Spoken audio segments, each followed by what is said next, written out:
Hello.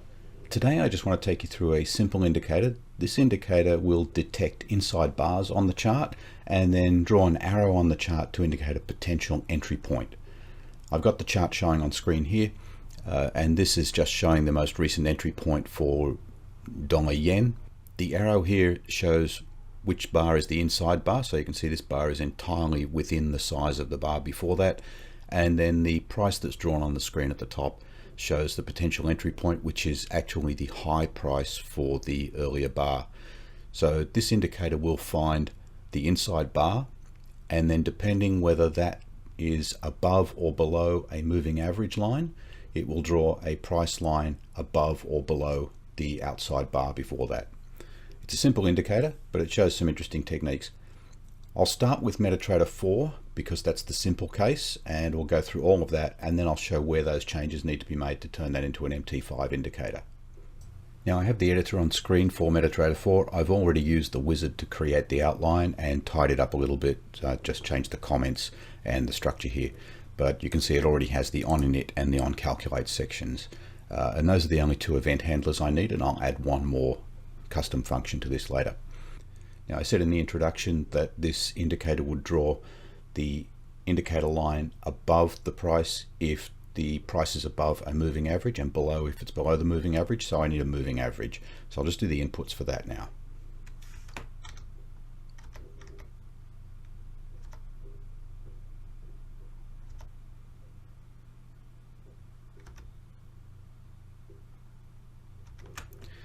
So I have three inputs here: the moving average, periods, the method, and the applied price. And I'm defaulting the periods to 48. You would want to set this to something that's appropriate to the time frame on your chart. Then I have a moving average method, and I'm defaulting that to an exponential moving average. And finally the moving average price, and price close is the normal default for that. So those are all the inputs that I need, because the actual calculation of the inside bar doesn't need any further inputs. For MetaTrader 4, there's nothing in the OnInit section. So now we move straight on to the Oncalculate. Now first in here, I only want to process this when there's a new bar, because once that bar has formed and I have an inside bar, there's no further change that will be made on the indicator. So I only want to process this once per bar. And the easy way to detect a new bar in both MetaTrader 4 and MetaTrader 5 is to compare rates total and prev calculated. Prev calculated, each time it comes in here, is with the value that was returned from this function the previous iteration. And rates total tells me how many bars there are in total. So typically, as you can see here in the default, we return rates total at the end of the Oncalculate function. So by doing that, next time we come in here, prev calculated will be the same as rates total unless a new bar has formed. So if I simply compare these two, I'll know when there is a new bar, and that's when I want to process.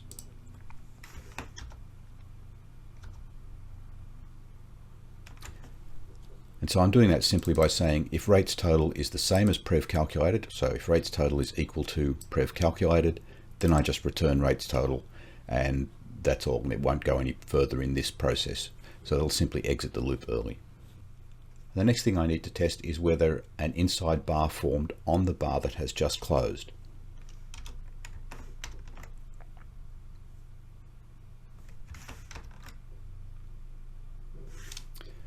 And I can do that using the high and the low arrays that are passed in here. So the high array contains the high values on all the bars that are available, and the low array contains the low values on those bars. I've only got an inside bar if the high on bar number 1 is less than the high on bar number 2, and if the low on bar number 1 is higher. So both of the high and low must be inside the range of the bar before. So all I'm saying here is that if the high on bar number 1 is greater than the high on bar number 2, so if the most recent bar had a high above, or if it had a low on bar number 1 that was less than the low on bar number 2, so if the low is below the bar before, then it obviously is not an inside bar. And then I just return again with rates total, and that will exit this loop. So once I know that bar number 1 is an inside bar, that its price range is entirely inside the price range of bar number 2, then I just want to calculate that moving average so that I know if the price is above or below the moving average.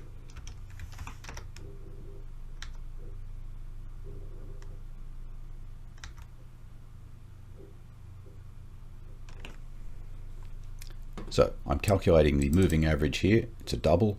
I'm using the IMA function, passing in the current chart symbol with symbol bracket bracket, the current chart period with period bracket bracket, and then from the inputs, the moving average periods, I'm specifying the shift as 0, the moving average method, and the applied price, and I want that moving average for bar number 1. And then I'm also getting the current price, which, since I'm processing this at the beginning of the bar, so I'm only processing once per bar, I can just take the open price for bar number 0 and assume that that is my current price. So again, I'm using the array, the open array here. So my price is equal to open 0. And now with that price and the moving average, I know if the price is above or below the moving average, so I know how to draw the indicator. So simply, if price is above the moving average, then I'm in a buying trend.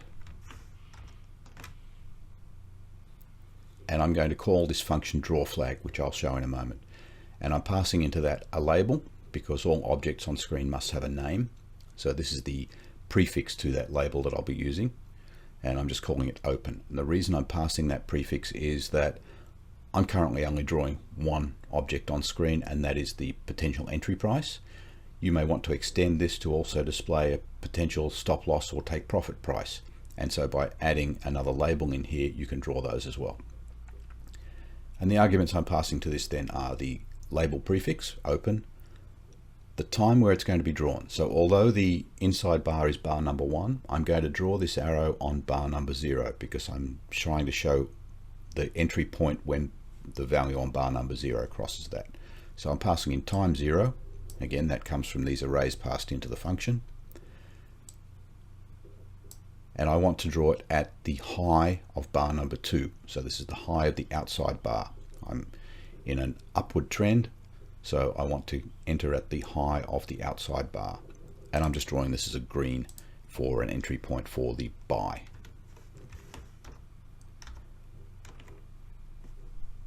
And if the price is not above the moving average, then if the price is less than the moving average. So I'm actually testing that just for those rare cases where price might be exactly equal to the moving average, and it will simply not draw anything in that case. So if the price is above, I will execute this statement, and if the price is below, I will execute the next statement, which is almost the same prefix because I'm using the same object, still drawing it at time 0, so at the current 0 number bar. But this time I'm drawing the price level at the low price for bar number 2, so the low price for the outside bar, and I'm drawing this as red. And that's everything inside the Oncalculate that's needed. So the actual drawing of the arrow at that little price box with the line is going to be done inside this draw flag. So let's write that function now. So the arguments to the draw flag, the tag that I passed in, which is going to say open in this case, and if you wanted to add a stop loss or a take profit, you may want to call this draw flag multiple times and pass in something like TP for the take profit and SL for the stop loss. Date time, that will determine which bar number this arrow is drawn at. The price, obviously the price where this will be drawn, and then the color.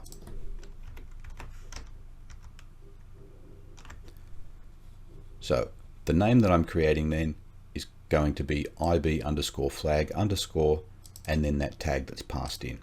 All objects on the screen must have a name, and I'm just trying to make that name unique in case you draw other objects on the screen. So I'm choosing this to try to make it a more unique name.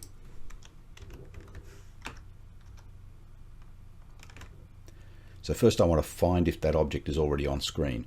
So this indicator will not create a lot of these arrows going back in history. It will only create the most recent one. And then if a new inside bar forms, it will move that arrow up to the latest inside bar. So using the object find function, this will search for that name on chart number 0, which is the current chart, and return where that was found. If it's not found, then it will return a negative number. So if the object find returns a value less than 0, then I know it doesn't exist, and I'm going to have to create that entry, or I'm going to have to create that object on screen. So if it's not found, I'll use this object create statement. On chart number 0, the current chart, I'm creating an object with this name, and the object I'm creating in this case is called obj_arrow_left_price. So there are a whole range of objects. The left price will actually include the price inside that small box that you saw, and it will draw it to the left of the point that I specify. I'm specifying this on subchart 0, which is the main chart, and at the time passed in, which should be bar number 0, and at the price level. And it will automatically fill this price number inside the box on that arrow.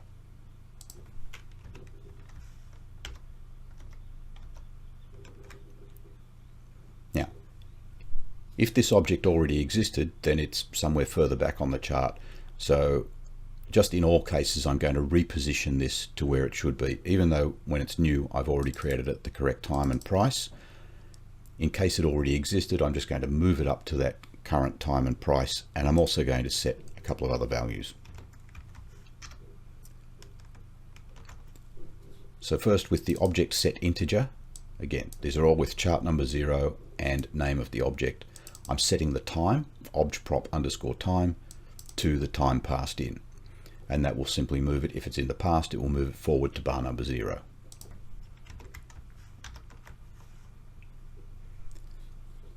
And next, I'm using object set double, and this is obj_prop_price, which will set the price where this object is meant to occur. And that will move it vertically on the chart to the current price. Then I want to set the color. Remember, I'm passing in a color here. I'm setting this to green if it's an up, or red if it's down. So this is the object set integer passing obj_prop_color, and this is the color that was passed into the function.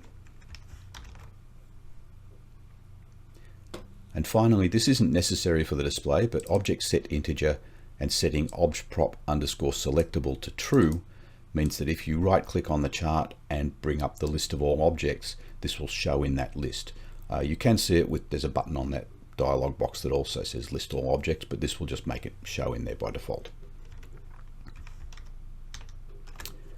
And that's the end of the draw flag. So this will create the arrow if it doesn't already exist. And when I say arrow, it is that small box with the line. If you wanted something different, then you can investigate the other options you can pass in here. So there is, for example, an obj arrow right price, or just the arrows without the price included. So the one I've chosen is that small box that has a number inside it, which is the price, and then a horizontal line. And I'm displaying that to the left.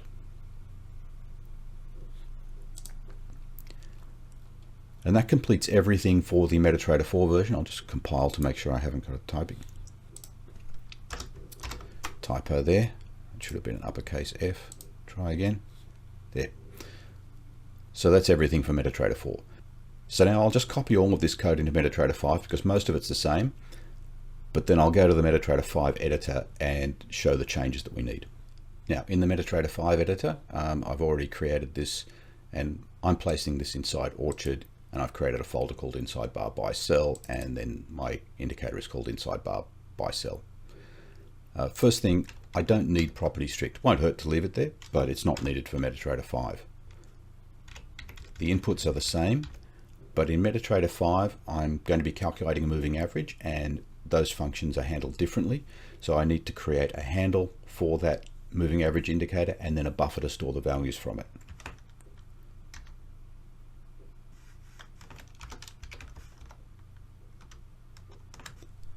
So the two values here, handle MA, which is an integer type, and buffer MA, which is an array of doubles to hold the values.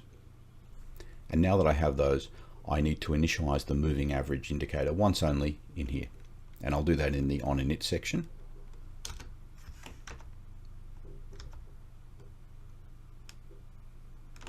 So first I'm calling the IMA function, the MetaTrader 5 version of the IMA function, still passing in the chart symbol and the period with symbol bracket bracket and period bracket bracket, still passing my moving average periods, shift of 0, moving average method and applied price. But that's all I need in there. I don't need to indicate anything further for the IMA function here.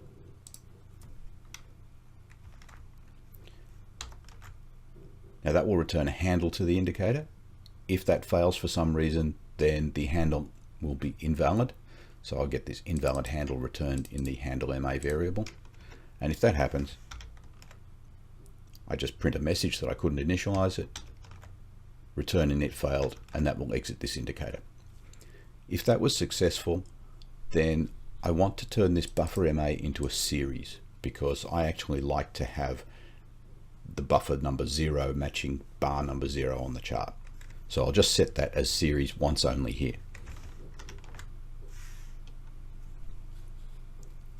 And I do that with the array set as series function, passing in the buffer MA, and true to say I'm setting it as series. I could pass in false to set it not as a series. And with that done, my indicator is ready to use. The MA indicator is ready to use. But being MetaTrader 5, because I've created this when my inside bar indicator terminates, I want to release the handle to that moving average indicator. I'll do that in the onDNet section, which isn't here in MetaTrader 4 because I didn't need it, but I'll just create that now. So just release the handle to the indicator with the indicator release function and passing the handle. In the Oncalculate section, there are some differences here and a couple of ways to approach them. The high, low, and open values are still being passed in, but they are also not an as series array. So open 0, for example, which is the current bar in the MetaTrader 4 indicator, is actually the oldest bar in MetaTrader 5. And the most recent bar would be open rates total -1. So two ways I can approach this. I can calculate the values of those bar numbers or determine which bars I want to use, and I'll do that first. And then the alternative approach is to reverse these and set them as series. So I'll first use the calculated bar numbers, and then I'll show you how you can use the array set as series. I'm still beginning with if rates total equals previous calculated, then simply exit with rates total because that doesn't change, and I still only want to process once per bar. But once I get past that, I now need to determine, or I now need to use the most recent one before and one before that bars, and they are not 0, 1, and 2.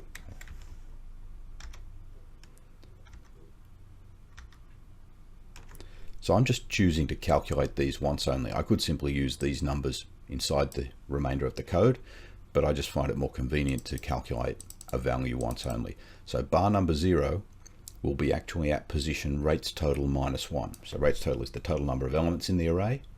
The array begins at 0, therefore the last element in the array, the most recent or most current, is rates total -1.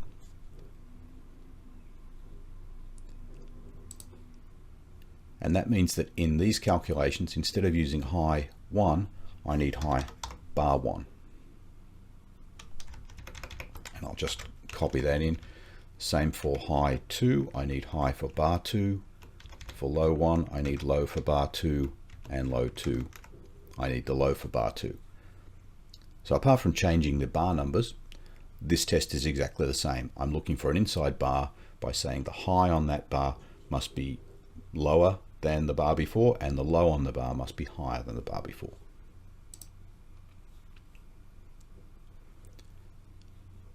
And while I'm here, the same applies to the time and the price. So I'll just insert that bar there.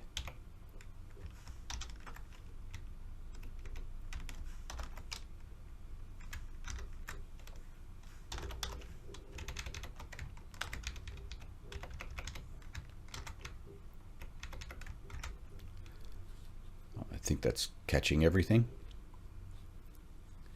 All right, now the next change, and you're probably aware of this by now, I'm not going to be using the IMA function here because in MetaTrader 5 I've already initialized that indicator. All I need to do here is retrieve the values from it. So the first thing, I'm going to use the copy buffer function to copy the values from that stored indicator into the buffer that I set up earlier. So to copy the values, I use the copy buffer function. I pass in the handle to the moving average indicator.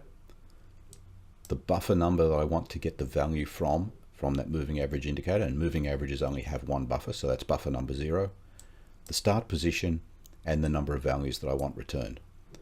I really only need the one value, but I'm going to be copying from 0 to 2, or from 0, 4, 2, which will give me 0 and 1.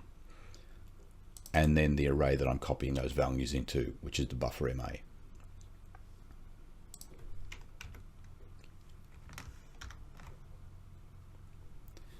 Now the copy buffer function returns a value, which is this CNT that I'm capturing here. And if for some reason copy buffer has failed, then CNT will be less than 0. So if CNT is less than 0, I'm returning 0. Now remember, this is what's typically returned is the rates total, which says that I've calculated everything in the array. By returning 0, that comes back next time as the value in prev calculated, which means that this test will fail and therefore it will fall through and attempt to process again.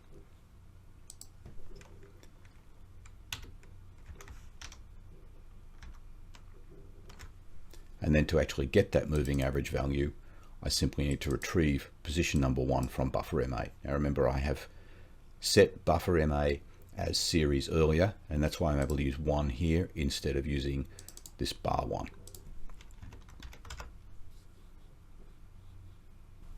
And those are all the changes I need to make for MetaTrader 5. And in summary, I'm adding the handle and the buffer as global scope variables. I'm initializing the moving average indicator here at the beginning in the on init section. In the Oncalculate section, I am calculating these values for bar 0, 1, and 2 because they are not 0, 1, and 2. And then I'm using the copy buffer to retrieve the values from the MA indicator. Other than that, the code is all the same. Now I said there was an alternative way to do this, and that is simply to convert the open, high, and low into an as series array. So to use these as an as series array,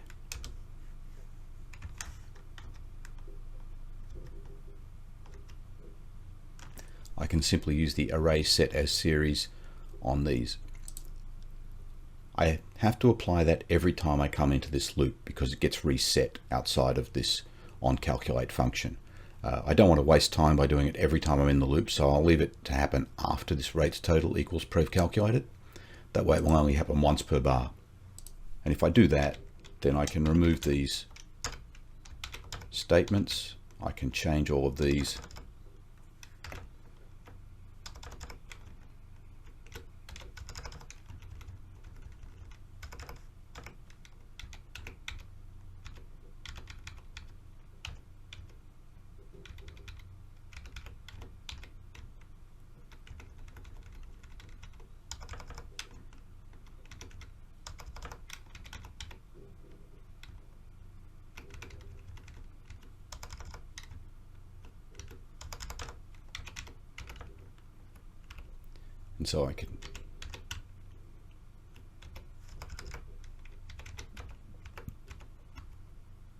And so I can simply use 0, 1, and 2 as the index into these arrays if I use the array set as series. And since I'm only doing that once per bar, it's not a big overhead to do, and this is actually my preference because it just makes everything simpler, and it means that I can continue to think of bar number 0 as being the current bar.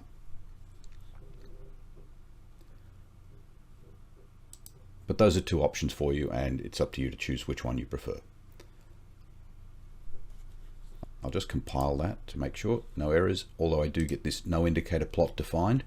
That's because I'm drawing an object on screen instead of drawing an indicator buffer.